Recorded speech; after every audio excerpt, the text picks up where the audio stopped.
c'est parti.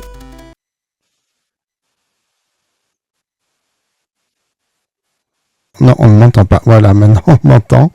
Alors, je disais bonjour à toutes et à tous. Salut les azimutés. Et aujourd'hui, on est le 1er décembre 2025. C'est la Sainte-Geneviève, Gina et Ginette. Alors, Vladimir Zelensky et son épouse sont à l'Élysée. Cédric Jubilard est déchu de son autorité parentale, dites donc. Et Jordan Bardella, qui s'est fait écraser un œuf sur la tête, accuse LFI, évidemment. Alors, voyons où j'ai mis mon chat. J'entendais. Oublions tous ces tracas et ces soucis. Ce soir, c'est la fête puisque nous retrouvons Pascal Marchand. Alors. Et bonjour. Voilà, il est là. Alors, attends, hop, voilà. Ah, bah voilà. Voilà. Alors, tout le monde voit mon texte, là, c'est dommage, mais c'est pas grave. Alors, c'est la 4e fois que je te reçois sur la chaîne, et attends, peut-être je vais mettre un autre... Hop, voilà, c'est mieux comme ça. C'est la première fois que je te reçois sur la chaîne. C'est normal, puisque c'est toi qui es à l'origine de la BD que je réalise ici, la série Épistémé, une histoire des idées scientifiques au cours des âges. Alors, les fidèles viewers le savent, mais au cas où il y aurait des nouveaux sur le chat, ou pour celles et ceux qui verront le replay, je rappelle que le premier tome, Épistémé Eureka, une histoire des idées scientifiques dans l'Antiquité, est sorti en août 2023. Le voilà, hop, voilà, top, très bien. Et on est toujours en cours de réalisation du tome 2 Azimut, une histoire des idées scientifiques à l'époque médiévale. Alors, on en a parlé dans les émissions précédentes, mais on a aussi parlé de sujets très divers comme le masculinisme, la sécurité informatique, la manipulation et la théorie de l'engagement, les discours de politique générale des premiers ministres et bien d'autres sujets encore.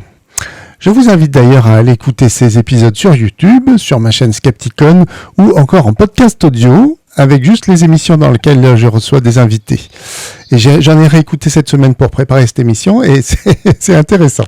Voilà, vous tapez Épistémé Mébec dans votre appli de podcast préféré. Normalement, vous devriez le trouver rapidement. Vous pouvez aussi trouver des liens vers le podcast et mes différentes chaînes sur mon site internet mebec.net. Alors, je vois que tout le monde dit bonjour dans le chat, alors je redis bonjour à tout le monde dans le chat. Alors, comme je le disais, avec Pascal, on a abordé plein de sujets, mais aujourd'hui, j'aurais envie, si tu en es d'accord Pascal, de nous concentrer sur Azimut et de faire une séance de travail comme on peut en faire quand on est tous les deux, et comme on peut le voir au début du tome 2 d'ailleurs, le tome 2 commence par une séance de travail en fait. Alors, pour rappeler un peu notre partage du travail, toi, tu as eu l'idée du projet, après avoir donné des cours d'histoire des sciences pendant des années à l'unité Infocom de l'Université de Toulouse, et tu as mené d'innombrables recherches bibliographiques sur le sujet, que tu as structurées en une progression logique sous forme de voyage dans l'espace et dans le temps, en prévoyant plus ou moins un nombre de pages pour les grandes parties. Et moi, avec ce corpus, je réalise un scénario de bande dessinée avec une histoire de 2 personnages très proches de nous, mais pas tout à fait nous quand même, qui voyagent dans le temps pour rencontrer des scientifiques du passé. Donc je scénarise 20 planches et je les dessine et les colorise et je recommence. Et chaque tome devant comporter 200 planches. Alors voilà, tu as écrit un gros fichier Word sur chaque période avec un sommaire. Et moi j'ai un fichier Excel dans lequel j'analyse le fichier Word et dans lequel je prévois le découpage. Et j'écris les dialogues. Alors, on a quitté Hypatie, on s'est rendu à Pavie, on assiste à l'exécution de Boès avec Denis le Petit et Cassiodore, on repart et ensuite on va voir ce qui se passe. Voilà. Alors, tu avais vu les planches, toi, Pascal, peut-être du coup, là je vais me remettre, je vais mettre ça. Tu avais vu les planches jusqu'à la mort d'Hypatie, on est d'accord, hein? Oui. Ok. Oui. Très émouvante d'ailleurs. La façon de le rendre, c'est vrai que je me posais un petit peu la question comment tu allais traiter ça, hein, mais c'est jamais facile, c'est un personnage important. Oui. On avait déjà été confronté à la mort de quelqu'un qu'on aimait bien avec Archimède. Oui, c'est vrai. Voilà, il y a beaucoup de morts. Alors c'est vrai que j'aime bien, j'aime bien mettre en scène les morts parce que ça fait de l'action, ça fait un peu de la dramaturgie dans la BD, quoi, tu vois. Voilà, et ça permet aussi, c'est un moment où la vie de la personne est terminée, donc on peut raconter toute sa vie. aussi. Voilà, donc pour Hypatie, là, en plus, j'en ai fait un personnage un peu mystérieux au début, on sait pas qui c'est. Et donc, elle raconte toute l'histoire de la chute de l'Empire romain jusque là où elle en est, quoi. Et puis, d'un coup, on voit arriver tous ces moines. Mais bon, voilà, c'est pas gore, on voit pas quand même tout ce qui se passe. Alors, voilà. Donc, dans la planche... attends, comment on va se mettre comme ça, la claque? Voilà. Dans la planche... la dernière planche où ils partent de ces événements tragiques, on voit qu'ils sont toujours à Alexandrie parce que y a le phare derrière, il y a des palmiers et tout. Et finalement, j'ai pas mal réfléchi. Donc aujourd'hui, ça va être un peu, je dis pour le chat, ça va être un peu séance de travail avec Pascal.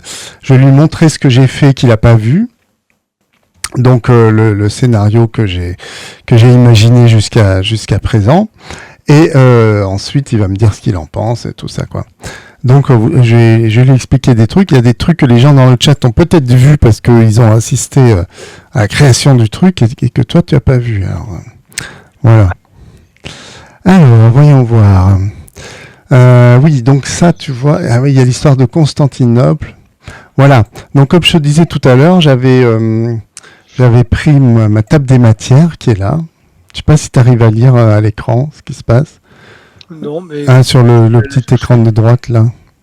Peut-être je vais faire... Oui, si, ça y est, je vois, oui. Je vais nous mettre comme ça, on nous voit tous les deux, et puis on a l'écran en plus gros, voilà. Ah ben voilà, très bien. Voilà, donc j'avais fait... Donc ça, c'est la table des matières, voilà. On a Théon et Hypatie, et puis après on a Denis le Petit, Boès et Cassiodore. Et ensuite, on a Zosime de Panopolis, et fin de chapitre sur Constantinople. Voilà. Collège d'Édesse, d'ailleurs, je ne l'ai pas traité, je me rends compte. Il faudra voir ce qu'on fait. Et après, l'essence de l'islam, voilà. Alors, j'avais fait d'abord ça, Denis le Petit, Boès, Cassiodore. Et là, on était transporté en Italie. Bon, comme on a une machine à explorer le temps qui marche pas très bien, mais qui marche, oui, comme ça m'arrange. Donc, c'est pratique. Voilà. Mais finalement, je me suis rendu compte que Zosime de Panopolis, alors Panopolis, lui, il était pas très loin non plus. Parce que Panopolis, en fait, j'ai regardé, c'est en Égypte aussi. Je croyais que c'était en Grèce, moi, mais c'est en Égypte au nom du Nil. Et sauf que bon, Zosime, le problème, c'est que c'était quelqu'un qui vivait beaucoup plus tôt que Hypatie. Typiquement, cela on était à Hypatie, et moi j'essaye qu'on retourne pas trop en arrière dans l'histoire. Donc j'ai regardé l'histoire de Zosime, et j'ai vu que tu citais à un moment un alchimiste qui s'appelle Olympiodore. Alors là je le trouve pas. Attends, chronique. Ah non, ça c'est autre chose, ça je vais le fermer. Ça c'est mon texte de tout à l'heure. C'est sûr que j'y parle pas d'Olympiodore. Ah oui, il est là. Hop, voilà, ça c'est ton fichier Word. Olympiodore. C'est ça. Voilà. Voilà. Il y a aussi une correspondance des métaux-planètes qu'on attribue parfois au néoplatonicien Olympiodore d'Alexandrie. Le jeune, tu mets 6e siècle, voilà. Alors, il y a Olympiodore d'Alexandrie, il y a Olympiodore l'alchimiste et Olympiodore le jeune. On n'est pas sûr que ce soit la même personne, en fait. Quand j'ai bien regardé. Souvent, hein. Oui, voilà. C'est possible que ce soit... Il y a plusieurs Olympiodores. Hein. Voilà. Et lui, il vivait vers la bonne époque, quoi. Voilà. Il est juste un peu après Hypatie, donc ça me convenait mieux. Donc, j'ai décidé que j'allais me centrer sur lui, pour qu'il nous raconte toutes les histoires dont tu parles, c'est-à-dire Zosime et Hermès Trismégiste aussi, et Marie la Juive dont tu nous parles dans les pages précédentes. Voilà. Donc l'histoire de l'alchimie en Égypte finalement. Alors, bon, je vais lire les pages que j'ai écrites. Et après on passe sur Denis le Petit, Boès et Cassiodore qui sont à un autre endroit. Voilà. Alors voilà, donc ça c'est mon fichier. J'ai ma frise chronologique, je sais pas si tu la connais. Voilà. Ouais, je te l'avais déjà montré. Ça, c'est les planches. Ah mais non, celle-là je l'avais pas vue. Quoi donc? Celle-là? Non, la frise chronologique, je l'avais pas vue. Ah ben c'est la nouvelle, ouais. Enfin, c'est celle d'Azimut, Ah, ouais. Je suis pas sûr de te l'avoir montré, tu vois. mais non. Donc les traits verticaux, c'est là où il y a où les personnages s'arrêtent en fait. Et donc comme ça, je fais bien apparaître tous les personnages qui sont contemporains, quoi. Voilà. Très bien. Donc les barres grises, c'est des gens. Donc pas forcément. Remarque, ça c'est le règne de Justinien, Denis le Petit, Boès Cassiodore. Et Olympiodore, il est là. Donc ah bah zut, je l'ai pas marqué du coup. Bon. Ah si, il est Olympiodore. Ouais, je me suis peut-être planté. Il faudrait que je voie ça parce qu'il n'est pas là, Olympiodore. Bref. Alors, voilà. Ouais, alors là, normalement, ce que je fais, c'est que je synthétise ce que tu dis en une planche mais là, j'ai été obligé de faire une grosse synthèse de tout ce que tu écrivais sur la chute de l'Empire romain, en fait, parce que c'était trop compliqué, tu vois. Donc, c'est très compliqué. Ouais. Enfin, c'est pas que il y a plein de choses, quoi, un peu dans tous les sens. Donc, j'ai obligé de, voilà. Alors. Bon, alors je vais lire, c'est bon. Écoute, tu feras toutes les réflexions que tu voudras, n'hésite pas à m'interrompre parce que Ok. mais bon, c'est important et je pense que c'est intéressant pour les gens de voir comment on travaille, puis c'est important aussi que toi tu te mettes au cas là où on en est, quoi. Donc voilà. Oui, tout à fait. On part de l'histoire de Hypatie d'Alexandrie qui est morte et donc voilà, ils se sont sauvés et donc Blaise, le B c'est pour Blaise Perpatis qui est le personnage qui te représente et JB c'est Jean-Bernard Junistrum, moi c'est Jean-Benoît, hein, je précise, c'est pas Jean-Bernard, mais le personnage s'appelle Jean-Bernard, voilà. Alors donc Blaise vient de raconter à Jean-Bernard ce qui s'est passé et donc il est parti en voiture, voilà. Donc JB bigre, quelle horreur, mais après que s'est-il passé et où sommes-nous? T'es pas assez prêt pour lire, toi, en fait. Ce serait plus rigolo, mais... Oui, non, je suis pas assez près, là. D'accord. Bon, je peux pas trop grossir, je vais le lire, moi. Je ne sais pas. En fuyant les moines, je nous ai mis dans la voiture, j'ai foncé. Je pensais qu'elle ferait un nouveau bond dans spatio-temporel, mais même si elle est un peu broutée, je crois qu'elle n'a définitivement plus assez de jus pour ça. Alors j'ai continué à rouler vers le sud jusqu'à ce qu'elle s'arrête. Je pense qu'on est entre le Nil et le désert de Libye. Et coincé ici alors? Bon, allons explorer les lieux avant que la nuit ne tombe. Ça va, vous pouvez marcher? Mais oui. Donc ils sont à côté d'un temple, le temple d'Osiris de Karga. Voilà. Donc c'est des temples qui sont entre le Nil et le désert libyen. Et j'ai vu qu'Olympiodore avait justement essayé de déchiffrer les hiéroglyphes de ce temple. Donc c'est là qu'il est. Oh, quelle beauté ce temple, il a l'air vraiment ancien. J'ai oublié. Oui, et tous ces hiéroglyphes, c'est vraiment fascinant. Chut, écoutez, vous n'entendez rien? Oui, on dirait une voix qui chante une mélopée. Regardez là, quelqu'un. En effet, chut, cachons-nous. Qu'est-ce qu'il fait? Il examine les hiéroglyphes, on dirait. En effet, je les examine, mais ça ne m'empêche pas de vous entendre. Vous pouvez vous montrer, vous n'avez rien à craindre de moi. Et en gage de confiance, je me présente, Olympiodore. Et vous, qui êtes-vous et que me voulez-vous? Alors, on passe à la planche 43. Hop là. Nous sommes deux voyageurs qui enquêtons sur l'histoire des sciences et nous sommes égarés. L'histoire de la philosophie naturelle, il veut dire. Je précisais ça parce que dans ce tome-là, on a moins dit que la science était la philosophie naturelle à l'époque, donc j'ai préféré le repréciser de temps en temps. Ah, nous sommes collègues alors. Moi-même, je cherche à comprendre le sens de ces hiéroglyphes. Le savoir des anciens nous est désormais impénétrable, mais je sais que leurs inscriptions sont pleines de puissance et de sagesse. Oh, ça ne sera pas déchiffré de sitôt. En attendant, nous sommes coincés ici. Vous ne sauriez pas où on peut trouver de l'essence dans le coin? De l'essence?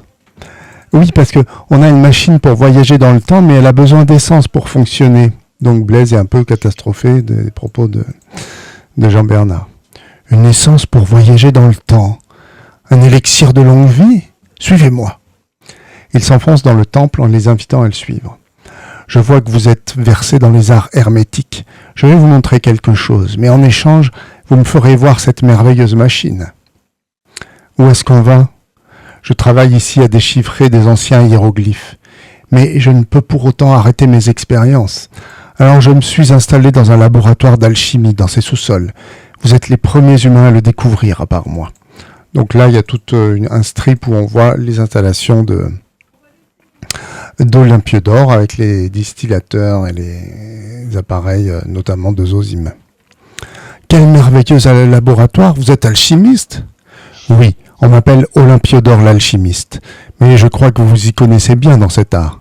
Oh, pas tant que ça. La philosophie naturelle grecque, de Pythagore à Galien, en passant par Platon et Aristote, a posé la base des transformations de la matière. Ah, c'est vrai qu'on les a connus, ceux-là. Anaximène pensait que l'air était l'élément fondamental, produisant le feu par raréfaction et l'eau puis la terre par condensation. Ah oui, il était un peu spécial, Anaximène, hein. Héraclite considérait que l'élément originel était le feu, qui se transformait en air, en eau et en terre. La route qui monte et qui descend est la même, disait-il. Voilà qui donnait un excellent point de départ à l'étude de la transmutation des éléments. Mais il est possible qu'Héraclite lui-même se soit inspiré d'Hermès Trismégiste, qui disait « Ce qui est en haut est semblable à ce qui est en bas ». Il n'était pas commode, hein, Héraclite. Et c'était qui, du coup, cet Hermès misogyne ? Hermès Trismégiste, c'est-à-dire 3 fois grand. À l'origine, il était le dieu Thoth. Celui qui a reconstitué l'œil d'Horus ? Celui-là même. Alors, à chaque fois, je mets des astérisques pour dire, voir Eureka. Voilà. Celui-là même. Après que les Grecs eurent envahi l'Égypte, Thoth devint Hermès. On dit qu'il fut le maître de Pythagore. Oh, pas commode non plus, celui-là. Mais vous n'allez pas vous taire à la fin ? Hermès écrivait beaucoup. Aujourd'hui encore, son Corpus Hermeticum sert de référence à nous autres alchimistes. Blaise compulsant le livre. C'est une composition du Timée de Platon avec des textes mystiques de l'Égypte hellénistique. Mais le texte le plus ancien d'Hermès est sa table d'émeraude, trouvée dans son tombeau gravée sur une tablette d'émeraude. C'est le fameux carré Hermès ? C'est d'elle qu'est tirée la phrase que je citais tout à l'heure sur ce qui est en haut et ce qui est en bas. Oh, donc ça c'est Blaise. Mais je vois que vous avez aussi les 28 volumes du traité d'alchimie de Zosime de Panopolis. Oh oui, c'est également une référence incontournable pour nous autres alchimistes et qui va vous intéresser. On va pas lire les 28 tomes, hein ? Vous voyez cet appareil à distiller ? C'est Zosime qui l'a inventé. Il vivait durant la période romaine, il y a plus de 200 ans. C'est un des plus grands parmi les alchimistes helléno-égyptiens. Il a perfectionné les rustiques appareils à distiller de son temps pour en faire de véritables alambics modernes. Et il y a appliqué les idées de Platon. Tout objet est constitué d'un corps, la substance, et d'un esprit, son identité. Oui, c'est dans le Timée. Zosime a pensé qu'on pouvait séparer l'esprit volatile d'un objet de sa substance par le feu, et pour cela il a utilisé la distillation. Après distillation, l'esprit est récupéré et la substance restante est appelée le mort. On peut tenter de lui réinjecter de l'esprit ou assembler l'esprit récupéré d'une autre substance, ce qui peut changer ses propriétés à la façon d'une teinture spirituelle. J'ai distillé des pierres gravées de hiéroglyphes magiques de ces temples et en ai tiré un puissant élixir. J'en ai des litres. Peut-être qu'on pourrait l'essayer sur votre machine pour la transmutation temporelle ? Excellente idée. Allons-y tout de suite. Donc ils sortent du temple pour retrouver la Clio. Blaise compulse un livre de Zosime. Donc pour les gens du chat qui ne sauraient pas, la machine à voyager dans le temps est une Clio. Zosime cite abondamment une certaine... Blaise compulse un livre de Zosime pendant ce temps. Zosime cite abondamment une certaine Marie la Juive. Mais c'est pas ok de l'appeler comme ça se fait pas. Marie Hébraïa ou Marie Prophétisa. Zosime l'appelle souvent aussi Marie la Divine. Il s'agit peut-être de Makeda, la reine de Saba, de Mariam, la sœur de Moïse, ou même de Marie, mère du Christ. Elle a inventé plein de procédés alchimiques, notamment une méthode de chauffage ou de cuisson par récipient placé dans l'eau qu'on appelle bain de Marie ou bain-marie. C'est elle aussi qui a inventé ou au moins adapté à l'alchimie le trébikos que vous voyez là, qui est un appareil à distillation à 3 récipients, et aussi le kérotakis, ce vase clos dans lequel de minces feuilles de cuivre et de métaux sont exposées à l'action de vapeurs variées. À propos de métaux, elle les considérait comme ses 7 enfants, l'or, le cuivre, le plomb, l'étain, le fer et le vif argent. Marie et les 7 métaux ? Avec mes amis néoplatoniciens, nous sommes permis d'associer aux enfants de Marie les planètes, le plomb à Saturne, à l'étain Jupiter, au fer Mars, et les autres, alors le Soleil, au cuivre Vénus, au vif argent Mercure et à la Lune et à l'argent la Lune. Et on a continué avec les copains, toujours selon les principes platoniciens d'analogie et de mesure. On a découvert les relations entre les parties du corps humain et les signes du zodiaque. C'est intéressant. Au bélier la tête, au taureau le cou, au gémeaux les poumons, les bras et les épaules, au cancer la poitrine et l'estomac, au lion le cœur, à la vierge l'abdomen, à la balance les reins, au scorpion le sexe, au sagittaire les hanches et les cuisses, au capricorne les genoux, au verseau les jambes et au poisson les systèmes lymphatiques et sanguins. Très bien. Voilà notre machine. Donc parce qu'en disant tout ça, ils étaient en train de marcher, sortir du laboratoire et ils sont allés jusqu'à la voiture. Oh, fascinant. Comment l'appelez-vous ? Clio, comme la muse de l'histoire, fille de Mnémosyne, déesse de la mémoire. J'ai hâte de la voir fonctionner. Je remplis le réservoir et on y va. Blaise, vous pouvez charger les autres amphores d'élixir dans le coffre, s'il vous plaît ? Donc il vide une amphore dans le réservoir. Et c'est parti. Aïe, aïe, aïe, qu'est-ce qui va encore nous arriver ? Et les voilà partis, donc pouf, là, la Clio s'en va et change d'époque. Et ça n'a pas l'air d'être parfait comme carburant, l'élixir d'Olympiodore. Je ne crois pas qu'on ait changé d'époque. Peut-être de lieu ? Allons jeter un œil dehors. Il m'a semblé apercevoir une agglomération en arrivant. On pourrait aller voir et nous dirons. Ça va votre tête ? Oui, parce qu'il s'est pris un coup sur la tête, mais c'était il y a longtemps. Je vais peut-être pas le laisser là. Donc il marche le long d'un fleuve. Bon, c'est le Tessin, mais ça on le saura pas. Oh là là, mais c'est la fête ici. Qu'est-ce que c'est que cet attroupement ? La fête, vous croyez ? Ils ont l'air plutôt tristounés. Regardez ces deux-là. Ils pleurent à chaudes larmes. Blaise et JB, de dos en gros plan, en amorce, et on voit Denis et Cassiodore en pied triste. Bon, on ne sait pas que c'est Denis et Cassiodore, on voit 2 personnages. Excusez-moi, messieurs, nous venons d'arriver en ville, nous nous demandions la cause de cet attroupement. Ah, mon pauvre monsieur, si vous saviez. Nous sommes venus assister malheureusement à l'exécution de notre ami, de notre grand ami, Anicius Manlius Severinus Boetius. Cassiodore dit « Boès, le maître des offices ». Attendez, ça me dit quelque chose, Boès. C'était aussi un mathématicien, non ? Il a été exécuté à Pavie, il me semble, en 525 après Jésus-Christ, je crois. Denis. Ça alors ? Vous comptez les années à partir de la naissance du Christ, vous ? Mais c'est génial. Cassiodore. Audacieux, en effet. Cassiodore. Je suis sûr que cette idée aurait passionné notre pauvre Boès. Il était tellement intéressé par ces questions. JB. Qu'est-ce qu'on lui reproche exactement ? Denis. Oh, Théodoric le Grand, souverain du royaume d'Italie, l'accuse de comploter contre les Ostrogoths au profit des Romains. J'y comprends rien. C'est un Ostrogoth, le roi de l'Italie ? C'est plus l'Empire romain ? Ma foi, donc Cassiodore, les invasions barbares ont mis fin à l'Empire romain d'Occident. Il est remplacé par plusieurs petits royaumes gérés par les Ostrogoths, des Visigoths, des Burgondes, des Francs. Ici, le royaume d'Italie est gouverné par l'Ostrogoth Théodoric, mais on a quand même des consuls romains. Théodoric avait ainsi nommé Boès consul il y a 15 ans. Qu'est-ce qui s'est passé alors ? Cassiodore. Oh, une sombre histoire de lettres interceptées adressées à l'empereur Justin Ier. Théodoric s'est convaincu que Boès complotait avec l'Empire romain d'Orient pour renverser les Ostrogoths.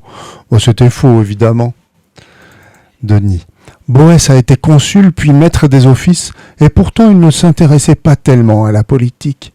Il était passionné par les savoirs grecs antiques et la philosophie naturelle. Il voulait traduire en latin tous les textes grecs pour en faire la base de l'éducation du citoyen de l'Empire d'Occident. Dans ses travaux mathématiques, il reprend notamment les idées de Nicomaque et de Jamblique. Ah oui, le gars aux fistules. Donc ça, c'est plus loin dans le même livre. Comme vous vous en souvenez, Jamblique avait proposé une solution au problème de la moyenne de 1 en ayant, alors ça c'est Blaise qui raconte, en ayant l'intuition du zéro qu'il appelait le rien.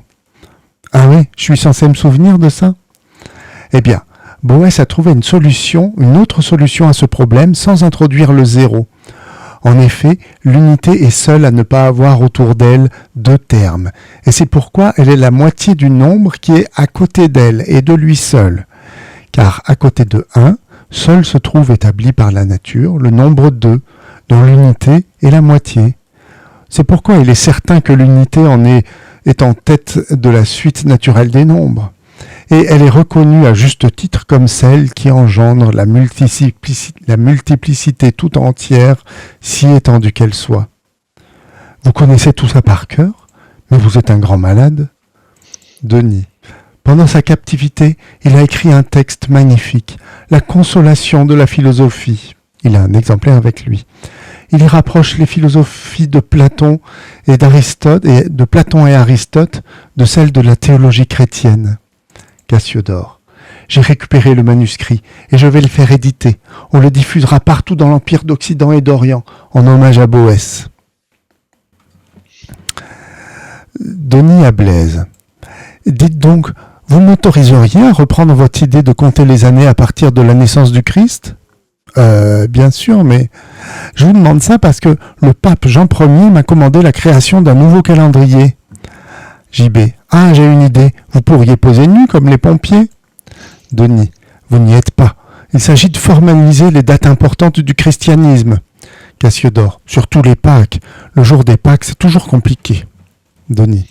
Oui, le concile de Nicée a décidé que Pâques est le dimanche d'après la pleine lune du premier mois qui suit l'équinoxe de printemps. Et ça entre en concurrence avec les tables pascales alexandrines de Théophile et de Cyril. Donc j'ai commencé à faire des calculs astronomiques et mathématiques pour combiner ça avec une année qui commence à l'anniversaire de la fondation de Rome, il y a 1278 ans, en 753 après Jésus-Christ selon Tite-Live. Ou alors, selon le calendrier byzantin qui commence à la création du monde, il y a environ 6000 ans. JB. Ah oui, si tard que ça ? Mais ça ne marche pas très bien. Alors votre idée de commencer l'année à la naissance du Christ, c'est pas mal. JB. Et en termes de marketing, c'est parfait. Denis. Reste plus qu'à déterminer précisément son jour de naissance au Christ. Vous dites qu'il est né quand, vous ? Blaise. Mais nous ne... JB. À Noël, le 25 décembre. Denis. D'accord, je note ça, le 25 décembre, pourquoi pas. Si ça colle avec mes calculs, je garde la date. Blaise. Mais enfin, on ne peut pas faire ça. Nous ne devons pas influer sur... JB. C'est ce qu'il aurait fini par trouver de toute façon. Non ? Blaise. On ne peut pas modifier l'avenir, c'est trop dangereux. Qui sait ce qui peut en résulter ? JB. Calmez-vous, mon vieux, on est juste dans une BD, là. Cassiodore horrifié. Oh, regardez, l'exécution commence. Denis. Sois fort, Boès, mon ami. JB. Seigneur, mais ils vont le tuer à coups de massue ? Blaise l'entraînant au loin. Ou d'épée ou de hache, on ne sait pas trop, mais je n'ai aucune envie de le découvrir. Venez.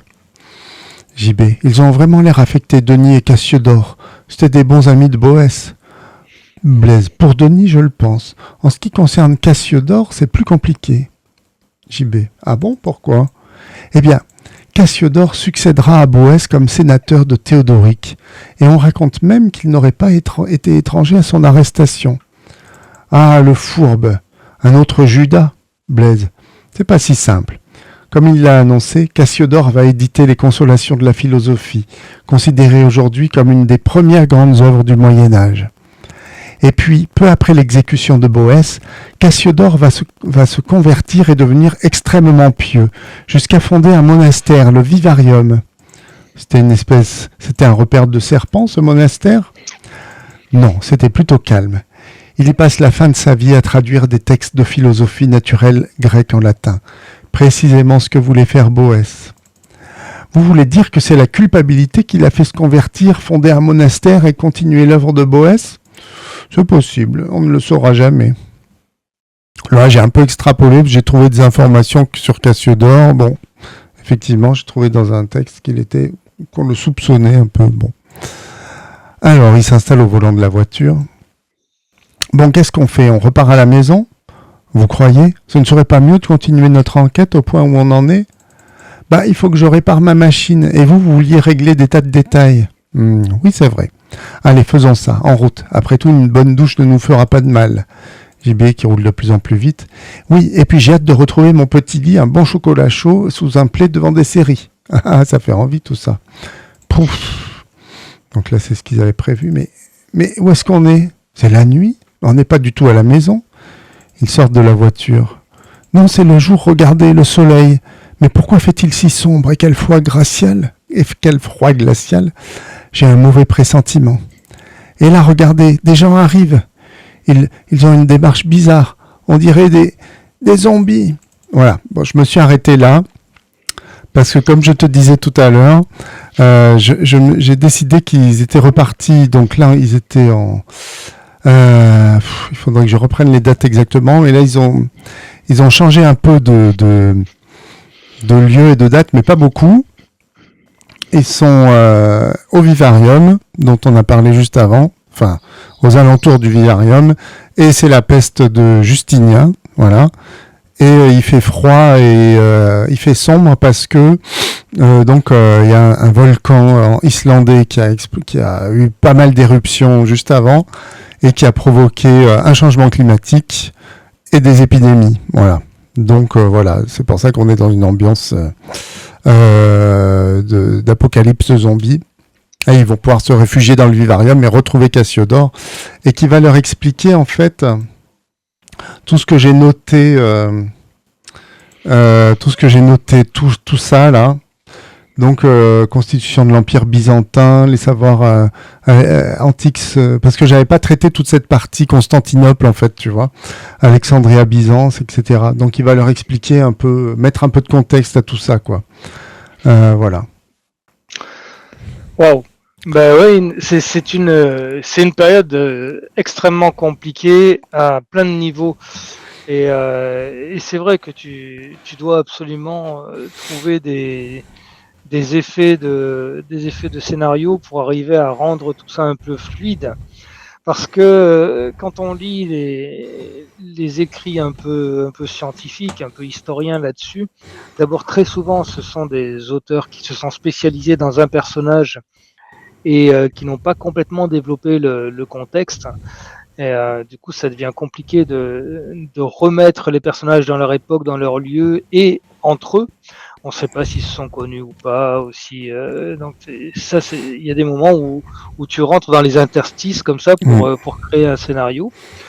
Et puis alors, il y a le fait que c'est une période complètement bouleversée. Hein, donc au niveau politique, au niveau social, c'est-à-dire effectivement avec des grandes vagues de migration qu'on appelle souvent un peu rapidement des invasions. Mais oui, ça, toi tu dis que les invasions barbares qui auraient mis fin à l'Empire romain, c'était plus des migrations, et même des migrations climatiques. À l'heure actuelle, les historiens sont assez sur cette hypothèse-là. Hein, c'est-à-dire que, d'ailleurs, quand on regarde ce qu'on appelle les invasions, ce sont des gens qui ont d'assez grandes proximités philosophiques et religieuses. Mais qui viennent d'horizons très très divers, et effectivement qui sont frappés par soit des problèmes climatiques, oui, donc des refroidissements notamment, soit des accidents météorologiques ou des éruptions volcaniques, ça on en a quand même pas mal de traces. Et puis il y a aussi les grandes épidémies, effectivement, auxquelles on ne sait pas encore faire face, mais il y en aura très très régulièrement dans l'histoire de l'humanité, et de ce moment-là jusqu'aux volumes qui vont se succéder. Donc effectivement, il y a beaucoup de choses, beaucoup de transformations sociales, politiques, civilisationnelles qui sont venues de causes de causes naturelles, climatiques, géologiques, épidémiques, etc. D'ailleurs, Ça, c'est pas très rassurant pour nous parce que on voit que c'était le cas pour la peste de Cyprien, qui s'accompagne d'un changement climatique, et la peste de Justinien 200 ans plus tard, donc là en 540, qui est la première épidémie de vraie peste bubonique, parce qu'avant, souvent, on dit que c'est la peste, mais on n'est pas sûr que ce soit la vraie peste. Là, on est sûr que c'est le premier cas de vraie peste bubonique, et tout ça s'accompagne d'un changement climatique. Alors, vers le froid, là, j'ai vu dans un article scientifique, mais qui n'est pas une revue, donc ça n'a pas grande valeur, qui disait que effectivement, chaque fois qu'il y a un changement climatique, ça s'accompagnait d'épidémies, que ce soit un changement climatique vers le froid ou éventuellement vers le chaud. Donc c'est pas c'est pas très encourageant pour nous. Voilà. Oui, bon là je sais pas. Oui, bah là on sait pas. Je sais pas si on peut extrapoler ou si. En tout cas, les historiens maintenant trouvent des traces très diverses de ces événements-là, donc soit des traces géologiques, soit des traces. Pour les épidémies, il y a des histoires de découvertes de tombeaux dans lesquels les corps étaient posés les uns sur les autres dans une comment dire, dans un souci d'économie de place un petit peu pour gagner le maximum de place, qui donne l'idée qu'il y a eu beaucoup de morts à ensevelir en même temps, et avec aussi des ossements qui à la base se mélangent un peu et en dessus pas trop, ce qui fait que on peut imaginer que qu'on enterrait des gens, puis ensuite on attendait un peu, puis on en mettait par-dessus. Enfin, il y avait une véritable gestion des mortalités. Eh oui. Et donc, chose qu'on ne voit pas ailleurs, des fosses communes comme ça, mais aussi bien organisées. C'est pour le dire rapidement, il y avait des exemples de sépultures individuelles ou familiales, d'une part. D'autre part, il y avait des fosses communes dans lesquelles on jette des corps et ils sont tout enchevêtrés, mais une sorte de fosse commune dans lesquelles les choses sont très très bien organisées et les corps sont très bien disposés, c'est assez rare, et donc les historiens pensent que c'est organisé effectivement pour gérer à un moment donné une mortalité exceptionnelle, inattendue. Oui, c'est ça. Ouais. Voilà, donc effectivement, on relit, et je pense que on n'a pas fini de découvrir des choses sur tous ces domaines-là, mais on relit un petit peu l'histoire à la lumière des récentes découvertes. Et alors après, voilà, la question c'est, et la science là-dedans, pourquoi est-ce que ça a impacté la science ? Et sûrement parce qu'il se passait, ce qui se passait, c'était la création d'une nouvelle civilisation, de deux nouvelles civilisations au pluriel, en fonction de ces redistributions-là, avec des nouvelles philosophies, avec des nouvelles façons de penser l'univers. J'ai lu aussi que le christianisme s'était beaucoup développé à ce moment-là parce qu'il y avait toutes ces épidémies, ces trucs comme ça, et que peut-être le christianisme apportait plus d'espoir, notamment après la mort, que les religions païennes d'avant, et que ça pouvait expliquer éventuellement son développement à ces époques-là. Bon, c'est une hypothèse, quoi, mais... Peut-être, voilà, c'est une hypothèse, pas grand-chose à en dire. Ce qui est sûr, moi ce que je vois plutôt au travers du travail des historiens, c'est que le christianisme s'organise comme une religion d'État progressivement. Donc là, tu as cité quelques personnes essentielles. Alors, on n'a pas trop parlé de Constantin, Théodose, mais qui vont faire la bascule. On en a parlé avant, en fait. On en avait parlé avant, oui. Ouais. Et puis Justinien, lui, qui va être aussi quelqu'un d'extrêmement important. Alors c'est sûr que la complexité à laquelle on est confronté, c'est qu'il y a énormément d'empereurs qui se succèdent pour plein de raisons. D'abord parce que les États eux-mêmes se redéfinissent, en plus parce que à la cour de Rome, on s'assassine à qui mieux. Et donc c'est difficile de suivre, mais je vois Hélène. Oui. Quelle Hélène? Alors, quelle est la référence? Je sais pas pourquoi elle dit Hélène. En tout cas, on dit bonjour Hélène, et on félicite Babel Stitch pour sa série de visionnages atteinte de 7 visionnages. Il a gagné 450 azimuts. C'est les points de chaîne. Voilà. Oh. Et donc bon voilà, la période est compliquée et c'est vrai qu'il est très souvent, moi j'ai fait ça pendant des années, on faisait l'impasse sur cette période-là parce qu'on avait l'impression que qu'il n'en ressortait pas grand-chose au niveau scientifique. Et de plus en plus, on découvre des choses, on s'aperçoit que des gens ont continué à essayer de préserver l'héritage grec d'une part, mais de le faire avancer aussi, qu'il y a une nouvelle théorie. Ah oui, Hélène, la mère de Constantin. De Constantin, oui. Oui, oui, bah, tout à fait. Et d'ailleurs, Hélène et Constantin, donc Costas, sont toujours les noms. Alors, il faudrait que je vérifie maintenant, mais étaient à une époque les noms les plus donnés en Grèce. Et ils ont leur fête le même jour. Et le jour donc de la Sainte Hélène et Constantin, c'est quasiment, c'est un jour extrêmement important en Grèce. Il se trouve que D'accord. j'étais dans un colloque un jour, ce jour-là, et que le colloque a commencé par la présidente de l'université à dire bonne fête, je souhaite une bonne fête à toutes les Hélènes et tous les Constantins, et c'est chose qu'on ne fait qu'à cette occasion-là, et on ne commence pas tous les colloques par souhaiter la fête du saint du jour. Ah, moi j'ai dit c'est la Sainte Ginette aujourd'hui. Hein. Ah oui, c'est vrai. Ben, voilà. Alors je sais pas si Ginette a le même rôle dans l'histoire de France que Hélène et Constantin, mais c'est Geneviève et Ginette. Ouais.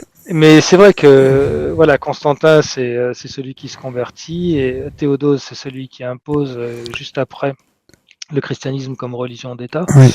Et là il y a un virage qui se fait. On l'avait traité effectivement oui, avec Augustin. Oui, puis c'est un petit peu avant en fait. Voilà. Oui, tout à fait. Et puis après il y a effectivement la chute de l'Empire romain d'Occident. Et donc l'empire qui se déplace vers Constantinople.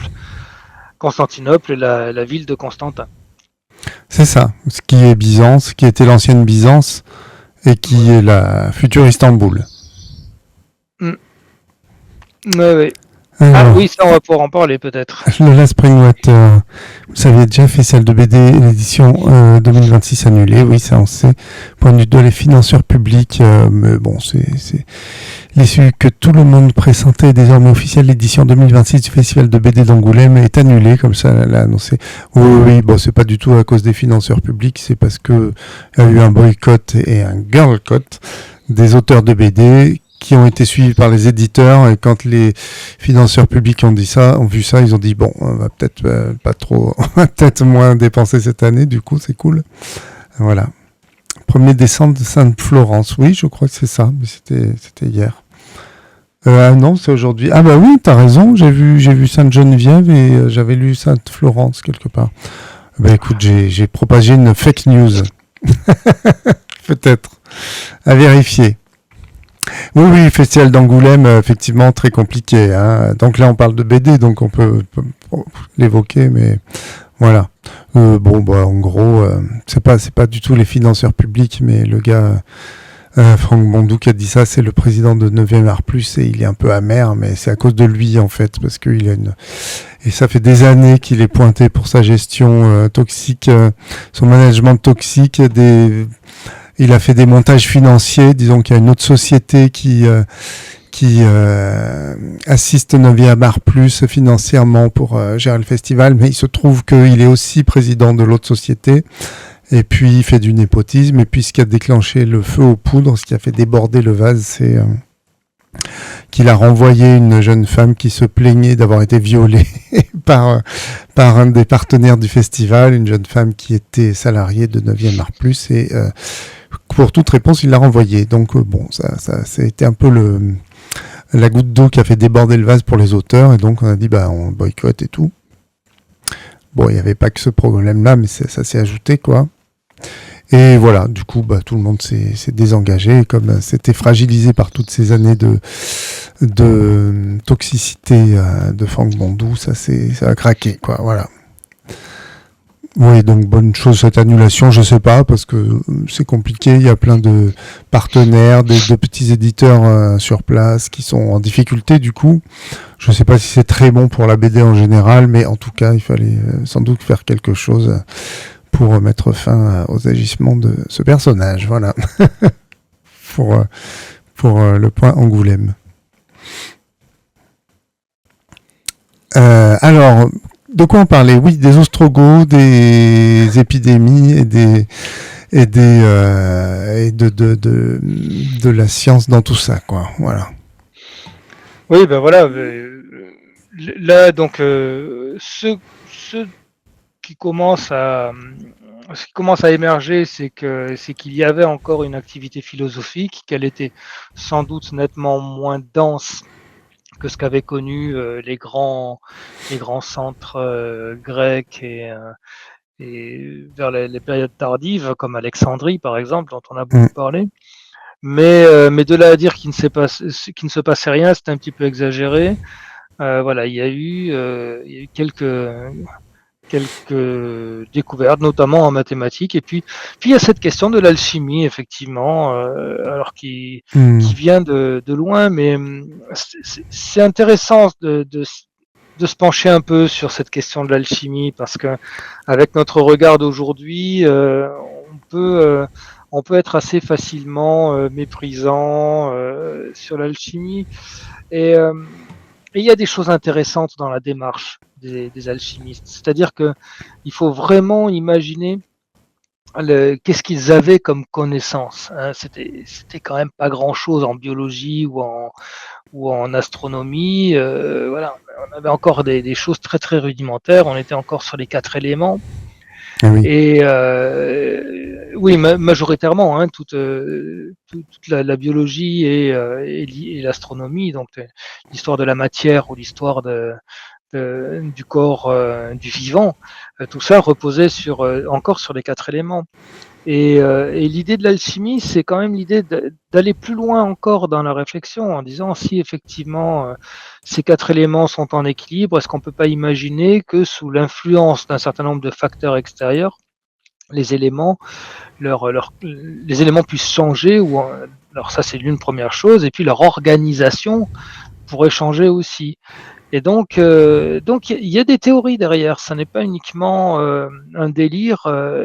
Voilà, avec ce qu'ils avaient comme connaissance des éléments qui venaient d'Aristote notamment, mais ils se sont mis à imaginer que la matière, puisqu'elle était composée d'éléments, en changeant l'organisation des éléments ou en changeant la nature même de l'élément par, tu l'as bien dit, hein, avec le feu et ben on pouvait arriver à transformer un élément dans un autre. Bah, Et ouais, oui, non, c'est vrai que moi au départ l'alchimie, je trouve ça de la plus haute fantaisie, mais c'est vrai qu'en y réfléchissant et comme tu disais avec les informations qu'ils avaient, c'est pas du tout plus fou que d'autres théories qui ont pu être imaginées, notamment par Empédocle, les 4 éléments et tout ça quoi. Hein. Donc effectivement, même ils faisaient des distillations, donc ils faisaient des choses quand même qui sont restées, qu'on utilise encore. Hein. Donc voilà, ils faisaient avec ce qu'ils avaient quoi. Ouais, c'est ça. voilà, ils ont inventé des techniques. Voilà, leurs modèles théoriques n'ont pas résisté au temps et aux sciences modernes, mais ils ont inventé des techniques qui ont ensuite été récupérées et là, qui vont avoir un gros essor jusqu'à ce qu'on ait des nouvelles théories qui montrent qu'il n'y a pas qu'une question d'agencement des éléments, mais que la matière est un peu plus compliquée que ça. C'est ça. Mais le temps qu'on en soit là, ces gens-là ont quand même utilisé ça pour soigner, ont utilisé ça pour essayer de comprendre l'univers. Et donc voilà, petit à petit, on sortait ces choses-là de la mythologie et de la religion pour produire une explication qui est reposée sur un modèle dont on sait aujourd'hui qui ne valait pas grand-chose, mais qui à l'époque était le seul modèle disponible.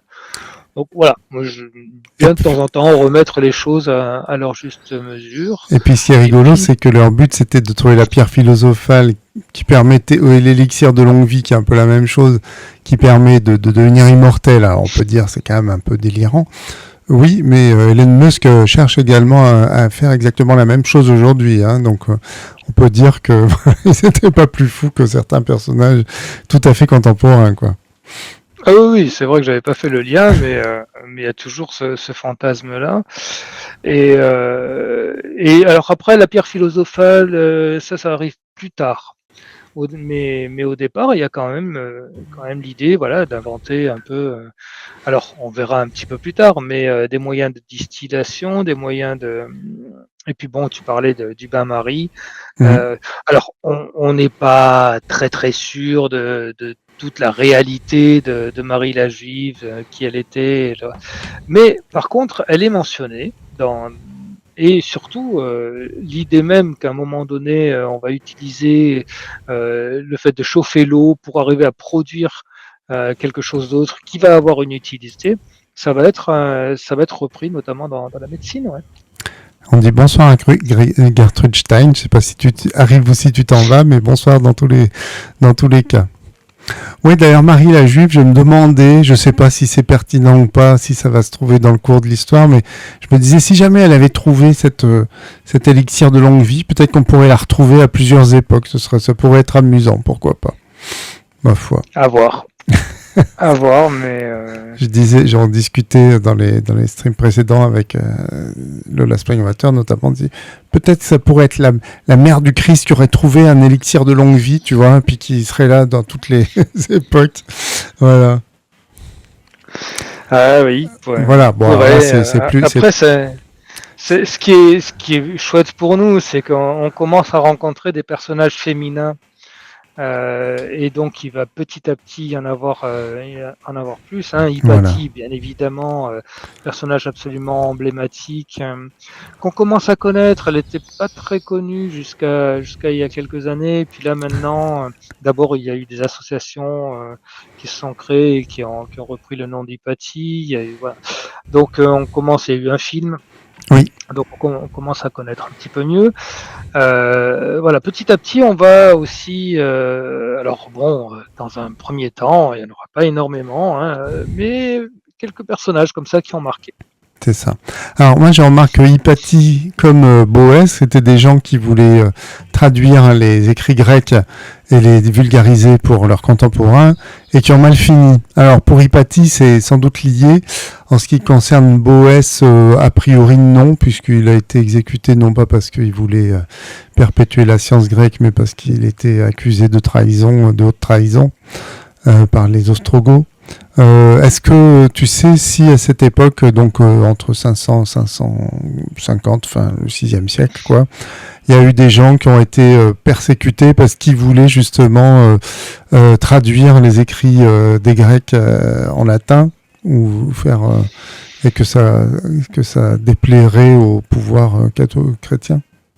J'ai pas d'exemple en tête. L'activité, alors pour plusieurs raisons, l'activité d'écriture va vraiment, d'abord, va devenir assez onéreuse, hein, puisque on va petit à petit perdre le lien avec la production du papier, et donc il ne restera plus que le parchemin, et le parchemin c'est très très dur et très coûteux à produire, Ouais. et donc l'activité d'écriture va se limiter au monastère et finalement à recopier principalement les évangiles, enfin la Bible chrétienne. Hein.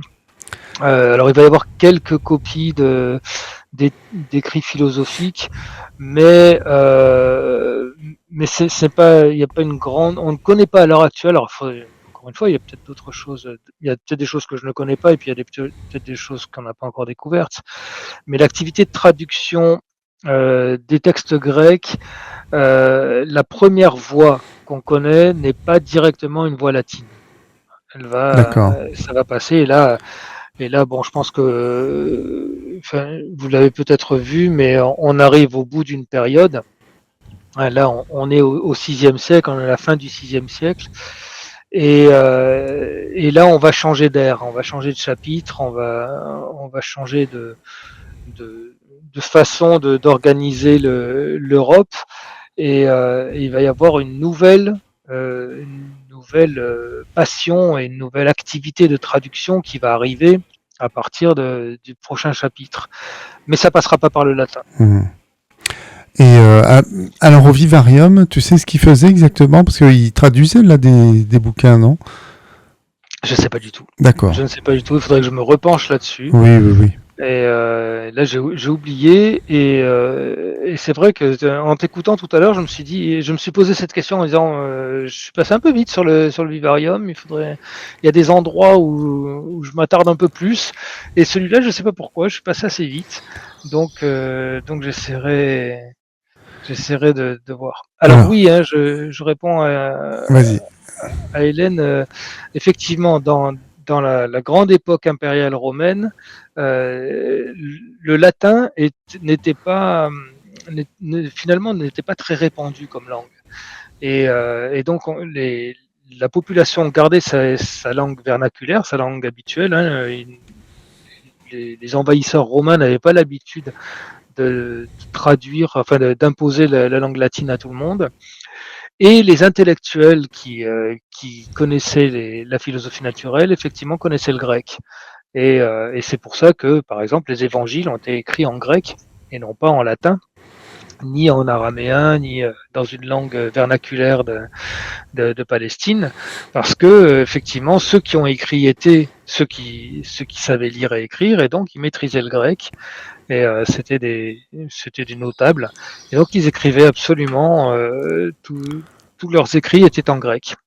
Il n'y avait que il y avait que les textes juridiques qui s'écrivaient en latin. Là oui, mais tout ce qui était philosophique, médical, donc tout ce qui était scientifique, comme on dirait aujourd'hui, ça s'écrivait effectivement en grec. Donc il n'y avait pas l'idée de traduire ces textes-là en latin. Et on voyait pendant toute une période, alors qui était une période un peu avant celle dont on est en train de parler, mais les gens ne devaient même pas comprendre, enfin réaliser, est-ce que ça pouvait représenter un intérêt de traduire les philosophes grecs en latin, étant donné que tous ceux qui en avaient besoin maîtrisaient le grec et que Hmm. le latin n'était pas une langue adaptée à ça. Et donc ça sera beaucoup, beaucoup plus tard, et après une période de transition, que le latin va revenir comme langue scientifique, mais à ce moment-là, scientifique et philosophique. Mais à ce moment-là, effectivement, les gens n'avaient pas besoin de traduire en latin. Alors, peut-être c'était un peu avant, parce que moi j'ai quand même lu dans ton fichier, puis même sur des pages Wikipédia et autres, que Boès et Cassiodore avaient quand même l'intention de traduire des choses en latin, quoi. Oui, oui. Mais je pense, il faudrait que je vérifie, mais je pense que c'était marginal par rapport aux grandes traductions auxquelles on va assister D'accord, à partir du 7e siècle. d'accord. Mais les En gens tout cas, parlaient plutôt latin, parce que moi ça m'intéresse, parce que comme non, pas j'adapte la forcément, typo non. en fonction de la langue. Ce qu'on voit, c'est que le latin n'était pas forcément. Il faudrait là aussi que je demande à un spécialiste, mais dans ce que j'ai lu jusqu'à maintenant, le latin n'était pas une langue vernaculaire, n'était pas une langue de communication. D'accord. C'est une langue qui permettait de rendre la justice, de construire des lois et des règles, Hmm. mais pas forcément de discuter avec quelqu'un. Et donc, les gens conservaient leur langue d'origine, hein, dans tous les territoires conquis par les latins. La science se faisait en grec, et la justice se rendait en latin. C'est-à-dire que les gens gardaient leur langue d'origine, c'est-à-dire que par exemple en Italie, alors peut-être l'Italie parlait quand même latin, mais en Italie ils parlaient un dialecte Ah oui, oui, celtique, quoi, je sais pas il y quoi. en avait beaucoup qui parlaient grec aussi, hein, Ok, aussi et beaucoup qui qui parlaient ont, grec, ouais. ouais, Hmm. il y en a qui ont continué à parler grec en Ouais. Italie pendant très longtemps, à tel point que, ça on le verra vers la fin du volume, quand on va vouloir traduire en latin tous les écrits scientifiques, on va retrouver en Italie, notamment à Palerme, il va y avoir une école de traduction, et c'est l'un des endroits où il y aura des écrits grecs. Sinon, la plupart du temps, ailleurs, on sera obligé de prendre les traductions arabes et de D'accord. reprendre parce que le seul souvenir, la seule mémoire qu'on aura des textes grecs, ça sera les traductions arabes, à l'exception de quelques écoles qu'on trouvera effectivement en écopte, effectivement. Hmm. Mais à l'exception de quelques écoles qu'on trouvera en Sicile et en Italie, sur D'accord. voilà, avec quelques écoles de traduction, quelques hauts lieux de traduction, mais ça on le D'accord. verra. Et là, le nom m'échappe d'un des grands. voyageur, traducteur de cet endroit-là. On le verra bientôt. Ok, donc pour l'instant, je les laisse parler grec.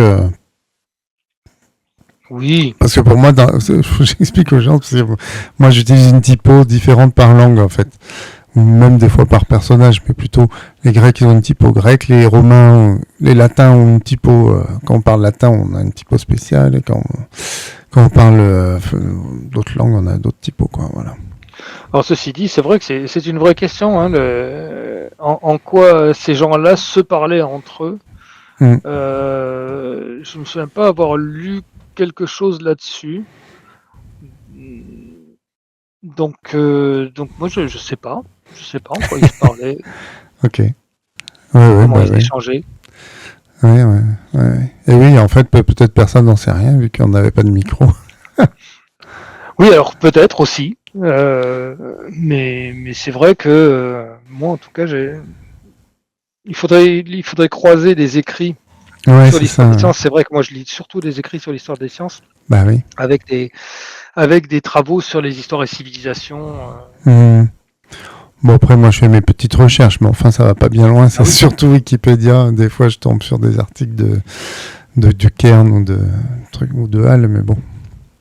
Ah oui, ça, c'est une chose que je voulais souligner, c'est que moi, je redécouvre plein de choses parce que pour la nécessité du scénario, tu vas chercher des informations sur des sources très diverses et quelquefois, du coup, quelquefois on se partage un peu, on nous partage entre la fourniture de la matière et puis la scénarisation.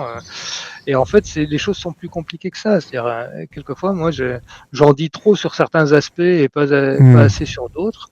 Et donc, il y a un travail de documentation assez considérable que tu fais régulièrement. Oui, mais bon, d'ailleurs, les gens n'ont pu le voir cette semaine parce que j'ai passé ma semaine à lire des articles et des feuilles Wikipédia, mais bon. Voilà. Mais bon, ça reste quand même l'écume de la vague, quoi. Alors, je vois éthiopien. Alors ça, on en parlera un petit peu. Il y aura un passage dans le volume 2 là, sur le rôle de l'Afrique. Et effectivement. Ah oui, du Aristote traduit en éthiopien, d'accord. Alors ça, je sais pas au niveau de la traduction, mais effectivement du côté de l'Éthiopie, du Mali, etc. Il y a des vieilles écoles là aussi qu'on redécouvre parce que c'était des routes. On va beaucoup axer sur les routes commerciales. Et c'était des routes importantes. Donc on en parlera, mais effectivement, il y aura à un moment donné un rôle que moi j'ai découvert très tardivement de l'Afrique dans la circulation des savoirs. Alors au niveau des traductions, je ne sais pas, mais il faudra quand même qu'on approfondisse ça.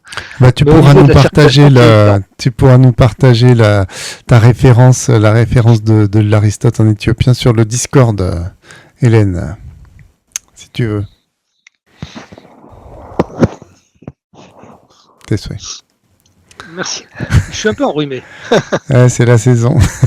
Ouais. Oui, parce que là, on va faire un grand voyage. Donc là, on est encore, on est encore pas très loin. On est toujours en Alexandrie qu'on a déjà. Mais là, on va faire un beaucoup plus grand voyage que celui qu'on a fait pour le premier tome, en fait.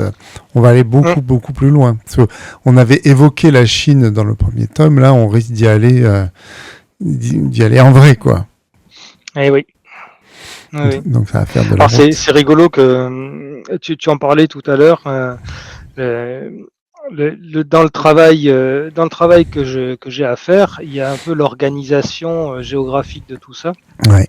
C'est vrai que ça me posait un problème au départ, hein, c'est-à-dire le volume 1, on l'avait assez rapidement brossé en partant de la Turquie, pour le dire vite, et puis en longeant les côtes, en revenant à Alexandrie, etc.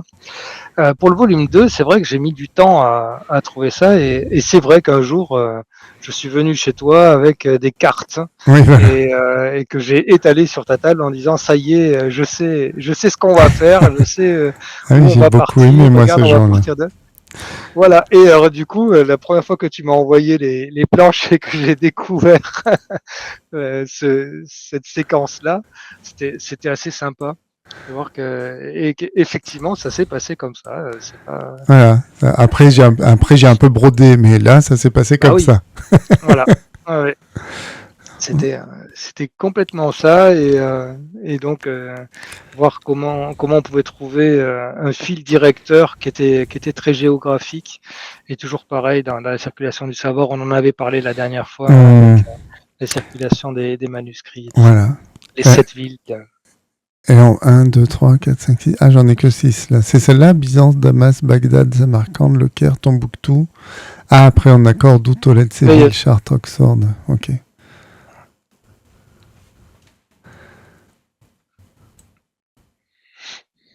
Voilà. Et oui, oui, parce qu'on parlait de l'Afrique, effectivement, il semble qu'à Tombouctou, il y avait une énorme école, quoi. Je Oui, sais pas trop, mais un énorme centre scientifique, quoi. absolument. Et avec des manuscrits extrêmement précieux. Mm. Et voilà, c'était une ville d'échange hein, et il y avait beaucoup de commerce qui passait par là et donc comme avec la Grèce, hein, quand il y a de la circulation de produits commerciaux, il y a aussi des circulations de techniques et des circulations de théories. Et on verra d'ailleurs au départ tout ça est mélangé et puis on verra vers la fin du volume que ce qui marque un peu une évolution dans la science moderne, c'est qu'il va y avoir deux types de trajets, de types d'itinéraires, des itinéraires du commerce et puis aussi des itinéraires beaucoup plus religieux. Et là, D'accord. ça va être le retour du christianisme au moment du haut Moyen Âge, et Mm. avec donc des pèlerinages et des gens qui vont prendre la route, non pas uniquement pour faire du commerce, mais pour aller de monastère en monastère. Et Mm. donc ça va être quelque chose de nouveau par rapport à la circulation du savoir telle qu'elle se faisait dans l'Antiquité et dans l'époque médiévale. Et ce qui va ouvrir un peu la Renaissance, ça va être la coexistence de ces deux routes qui, bien évidemment, à certains endroits vont se croiser parce que les Bien grandes sûr. villes religieuses seront aussi des grandes villes du savoir. Mm. Bien Mais, sûr. euh, mais avec des personnes qui ne sont pas forcément les mêmes. Et donc là, il y a une géographie un petit peu différente, mais tout à fait passionnante, qui explique aussi, c'est toujours pareil, hein, la connaissance s'est construite par le déplacement des hommes et donc des individus, quelquefois des populations, d'écoles entières qui se déplacent, et puis d'autres qui se ramifient. Et voilà, c'est pas le mythe du savant tout le temps dans son coin. Ça existait aussi, mais la plupart du temps, on va voir que c'est des gens qui voyagent. Oui, oui, c'est ce qu'on disait aussi la dernière fois. C'est vrai que il y a beaucoup de voyages à cette époque-là. Voilà. Et, ouais. Voilà, je vois dans les villes, les religieux prennent de l'importance et accaparent les richesses. Donc là, j'en ai retour en 500 et quelques. Mm. Et apparemment, c'est une période où tu écrivais que un ecclésiastique quoi, gagnait 5 à 6 fois plus qu'un docteur ou qu'un médecin, quoi, Mm. qu'un Ouais. scientifique ou qu'un médecin. Quoi, Oui, à un voilà. moment donné, voilà. Là, au niveau des purement carriéristes, il vaut mieux faire une carrière dans l'Église qu'une carrière dans l'université. Hmm. Et ça va durer longtemps. Tiens, là, je vois en En tout bâti. cas, du côté occidental. On verra que ça ne sera pas exactement la même chose du côté oriental. Oui, c'est ça, oui, là, on parle du. Oui, oui.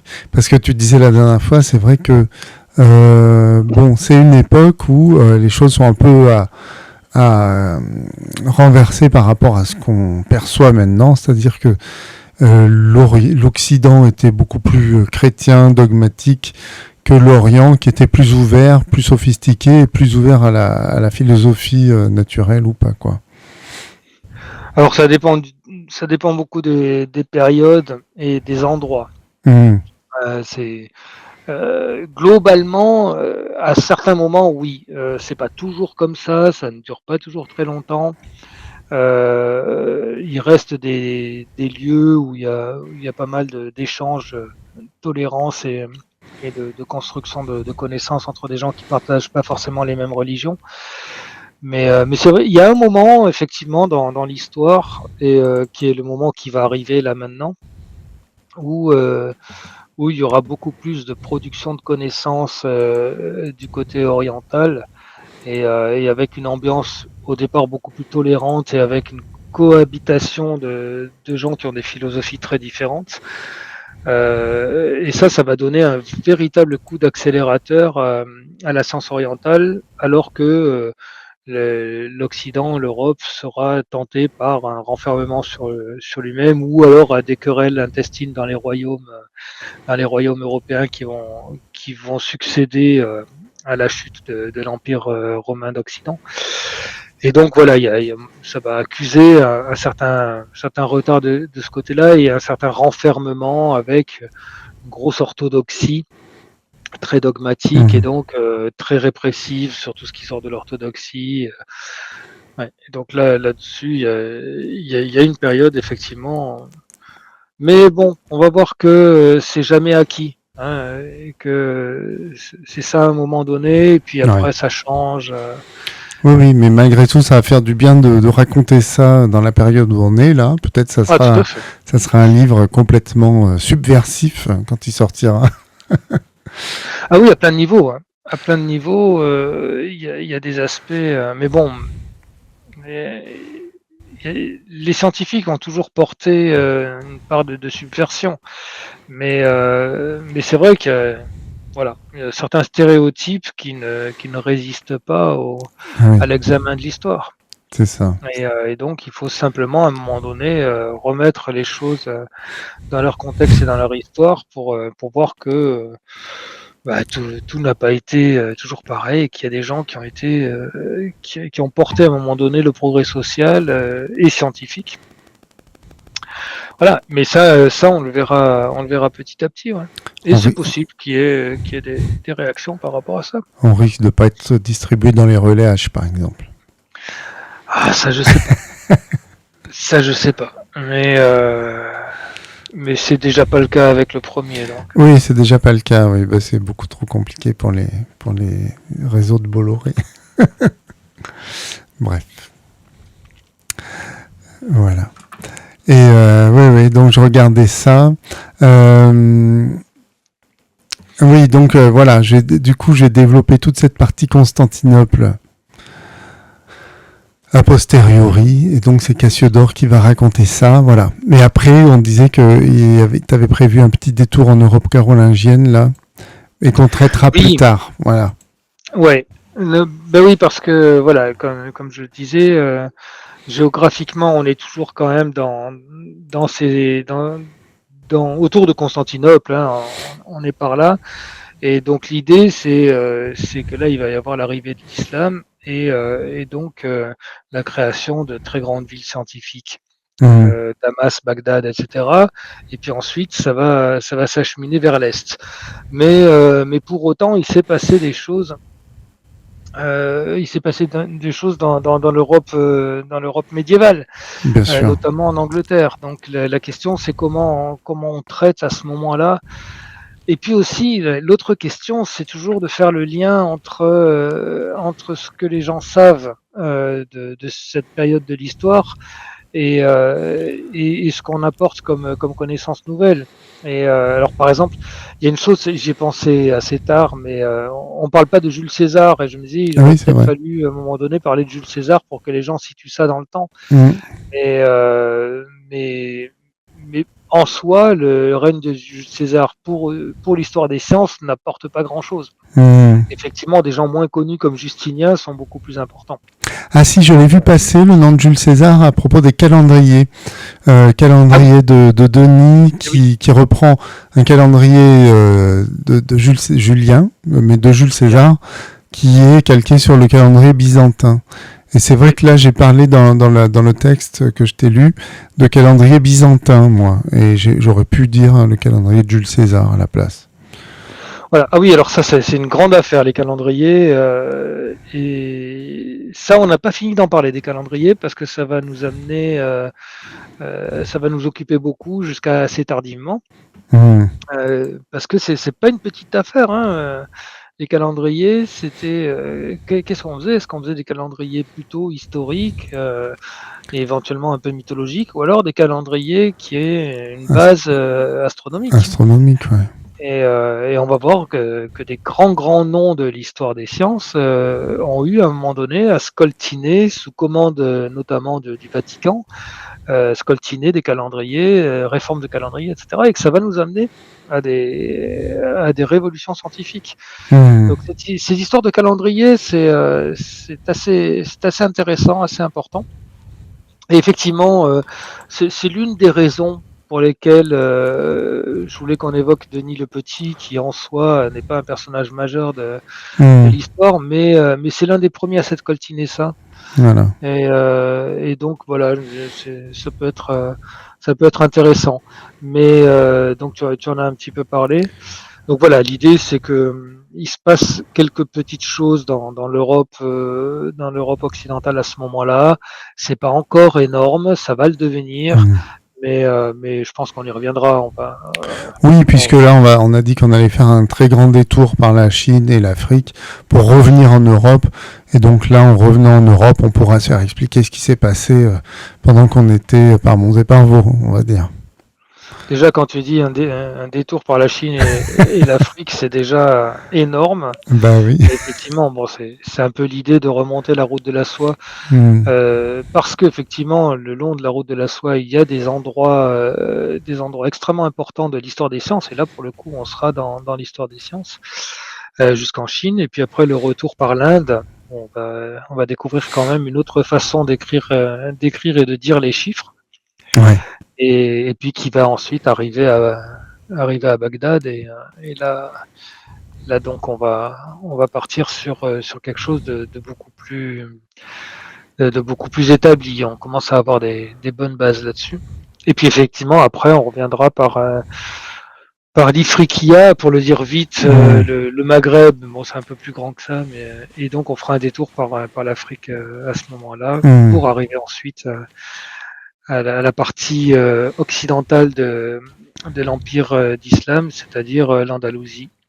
Ah voilà. Là, il va y Bon, avoir on passera par le détroit de Gibraltar, du coup. absolument. Et on verra que quelqu'un d'autre y est passé avant dans des conditions dramatiques. Ah. Et là, il y a un aspect de civilisation assez intéressant dans les fondations de l'islam et des schismes musulmans, Hmm. mais qui vont avoir des rôles extrêmement importants sur le développement des écoles scientifiques, D'accord. notamment Cordoue, Tolède, de Hmm. notre côté, qui va être en grande rivalité avec Bagdad. Ah oui, oui, oui. Oui, parce que Bagdad, il y aura aussi un important centre scientifique là-bas. Sans doute le plus grand mondial à ce moment-là. D'accord.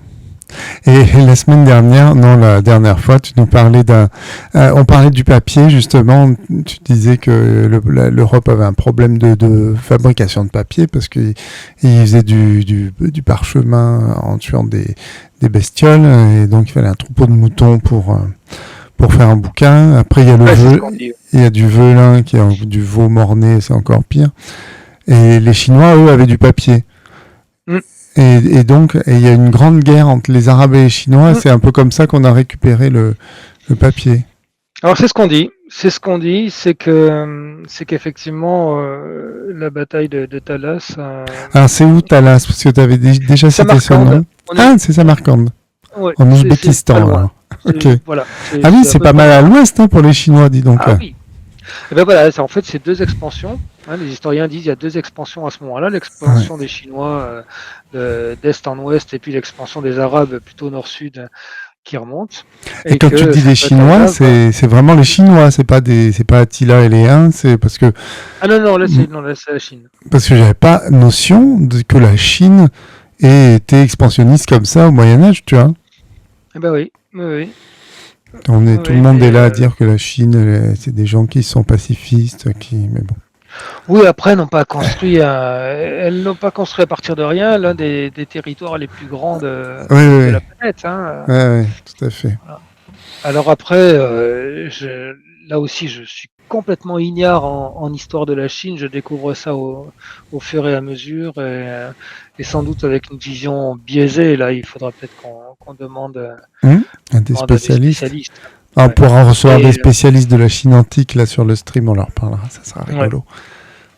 Mais effectivement, ça marque beaucoup de choses. Ça marque la définition quasi définitive des territoires, mais aussi une sorte de difficulté à transmettre les connaissances, hein, parce que c'est pas les Hmm, mêmes langues, les mêmes écritures, ah oui. ni même les mêmes façons de penser les choses. Et donc, il va y avoir des emprunts, il va y avoir des apports, ça on le verra plus tard. Et Il y a puis peut-être il y des avait occidentaux. des procédés secrets aussi, parce que par exemple on parle de route de la soie, mais la soie ça a été resté très longtemps secret, le procédé de fabrication. Oui, oui, sans doute. Et puis au-delà du secret, eh ben, il fallait aller le chercher, le savoir, quoi. Ouais, ouais. Et donc à un moment donné, mais ça sera plus tard, hein, mais il va y avoir des jésuites notamment qui vont réussir à se faire Hmm, ah oui. accueillir dans des cours chinoises et là, qui vont apporter des choses, notamment au niveau de l'horlogerie ou des choses comme ça, et qui Hmm, vont aussi beaucoup profiter hmm, des connaissances chinoises. Donc il va y avoir des échanges, mais ce seront des échanges très particulier. Hein, c'est-à-dire, quand je dis particulier, c'est pas des grandes circulations de connaissances comme sur les routes commerciales. hmm. Ça va être des gens qui vont s'échanger des choses en particulier. Et donc les connaissances vont être plus lentes à se transmettre, mais il va quand même y avoir de la transmission de Hmm. connaissances. Ouais, tout à fait. Ça, Ouais. on verra plus tard. Hein, là, on est dans des périodes assez avancées quand même. Ouais, ouais, là on est encore pas en Chine là, tout de Mm. suite. Et oui, je réfléchissais pour la suite de ces streams là. C'est vrai que je me disais, au début, ce qu'on avait prévu, la saison précédente, on faisait des émissions en live, mais bon, c'était un peu compliqué à organiser tout ça. Et puis on recevait un scientifique pour parler d'une partie d'une BD, tu vois. Et on pourrait, si toi tu as des références de gens qui travaillent sur les questions dont on parle dans la BD, alors on pourrait dire azimut maintenant puisqu'on est un peu dessus. Ça serait intéressant de les recevoir et de parler de leur spécialité qui serait en relation avec la BD sur laquelle on travaille en ce moment, tu vois. Ben oui, pourquoi pas, oui. Bien sûr, On on peut y pourrait réfléchir. organiser ça, voilà. Ah, tout à fait. Ouais, ça serait pas mal. Ah oui. Moi, je pense que ça serait bien. Voilà. Alors, bon, mon histoire de zombie, ça te convient bon, c'est des Ah bah, pestiférés. j'ai hâte de voir. Ok, ok. Là, comme ça, moi, je vois arriver une grosse case avec des zombies. Autant te dire que. Bah, ça va être des pauvres pestiférés qui vont essayer qui essayent de se rendre au monastère, en fait. Ouais. Et là, ils vont se retrouver un peu dans le... C'est pour ça que je m'intéresse. Cette histoire de vivarium, j'ai lu quelques articles qui semblaient dire que c'était un centre quand même où on préservait la philosophie naturelle, quoi. Donc ça peut être intéressant. En plus avec le passif de Cassiodore qui est voilà, qui est un peu trouble par rapport à Boès. Tu vois, parce que j'ai lu aussi dans un article tout à fait scientifique sur Kern, je crois, qu'il était Mhm. soupçonné. Il était soupçonné d'avoir dénoncé à tort Boès pour prendre sa place, quoi, en gros. D'avoir intrigué un peu. D'avoir un peu intrigué, c'est ça. Alors d'où l'idée que peut-être il culpabilise, du coup il a ouvert un monastère pour faire l'œuvre que Boès avait prévue, voilà. Bon, j'extrapole, hein, c'est vrai que c'est pas... C'est pour ça que je... Bon, c'est pour ça Non, que... mais c'est vrai que je vais regarder dans mes bouquins si j'ai pas si je suis pas passé à côté de quelque chose sur le vivarium. Oui, bah je sais pas trop. En tout cas, on va en reparler a priori, parce que moi ça m'arrange. Après, il y a le Mont Cassin, j'ai pensé aussi au Mont Ah Cassin. oui. Et c'est Alors où le ça, Mont par contre, Cassin? c'est en Italie. C'est en Italie aussi, d'accord. Ouais.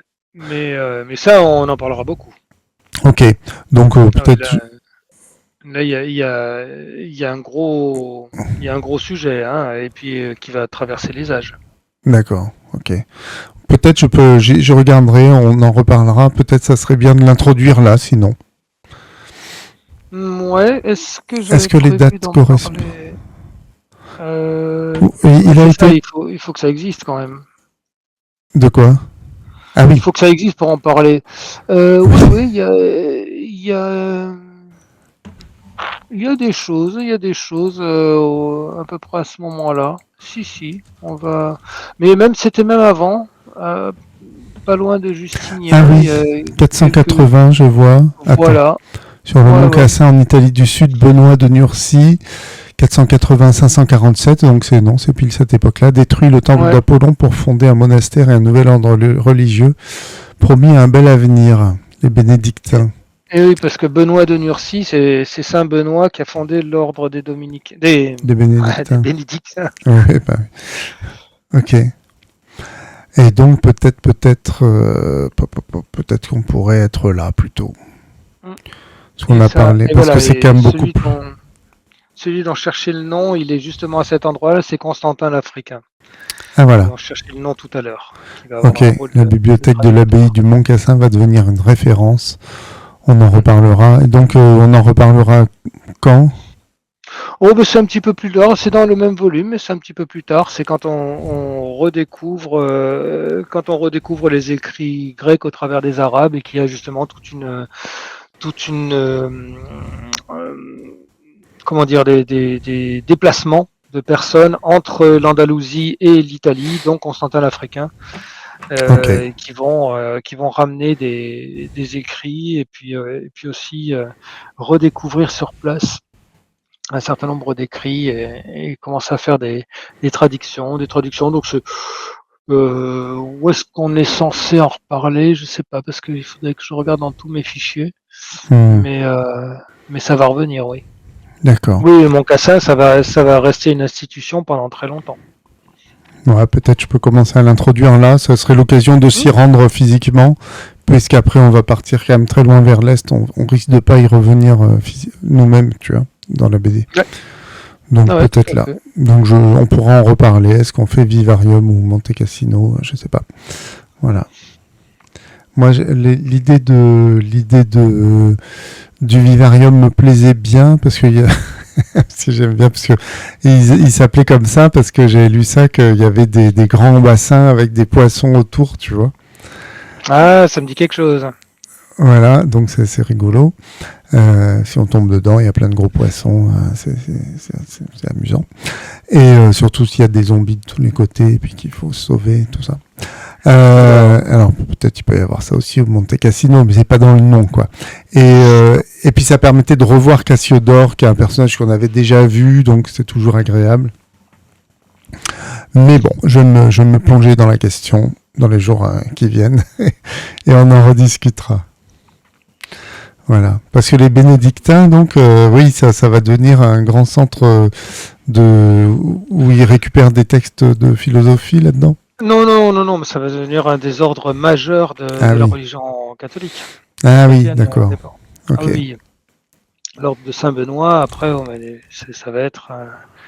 ça va être très, très, très important dans la structuration des ordres religieux. Il y a quelques ordres majeurs, dont les bénédictins. Hmm. Et on parlera par contre. Alors, les bénédictins, on n'en parlera pas forcément beaucoup. On parlera beaucoup plus des dominicains. Parce que chez les dominicains, il y a deux, trois personnages, dont l'un dont on parlera énormément, qui est Thomas d'Aquin et qui aura un rôle extrêmement important vers la fin du volume pour la redécouverte d'Aristote. C'est donc un nouvel D'accord. élan pour les sciences empiriques. Ah oui. Et ça, voilà. Et d'ailleurs, il repassera par le Mont Cassin. Ok, très bien. Et en plus, il y a une affaire avec Toulouse. Ah bah parfait. Ah bah oui, Thomas d'Aquin, il y a eu une vraie affaire avec Toulouse. Cocorico. On verra ça. Il a inventé le cassoulet, c'est ça, non? Alors pas exactement, mais Je t'en dirai plus la prochaine fois.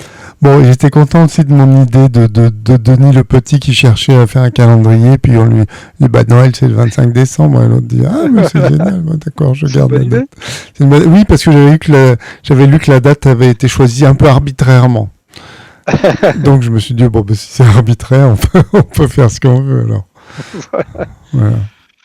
Eh ben. Voilà, donc bah c'est bien, écoute. Alors là on va arriver au terme de notre entretien, si je regarde l'heure. Bientôt. Bah, c'est sympa aussi cette formule là où on discute un peu plus, je te présente mes travaux en cours.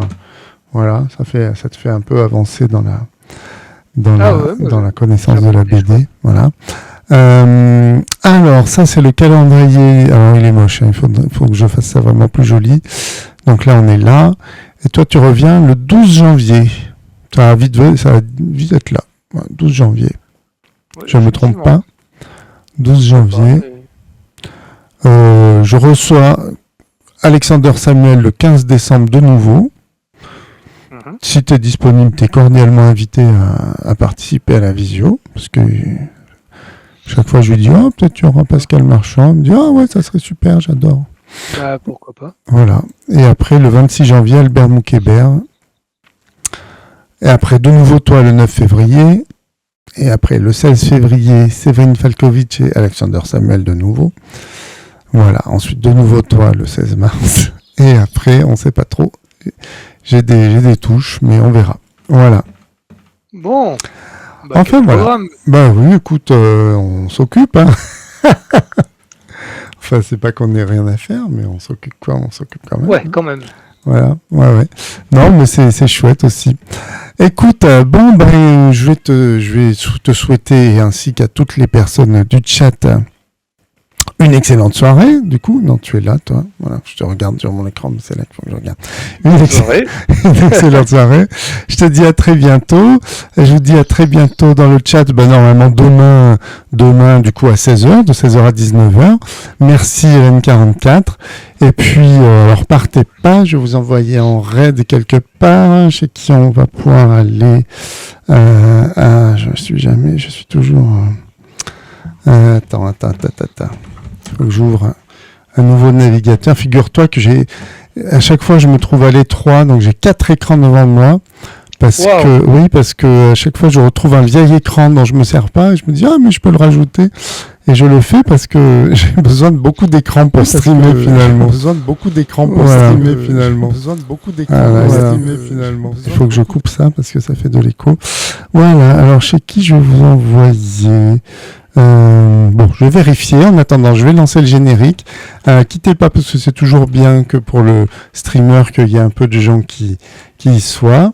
Et puis, je vous souhaite une excellente soirée. Voilà. Allez, à bientôt. Salut tout le monde. Ciao. Ciao.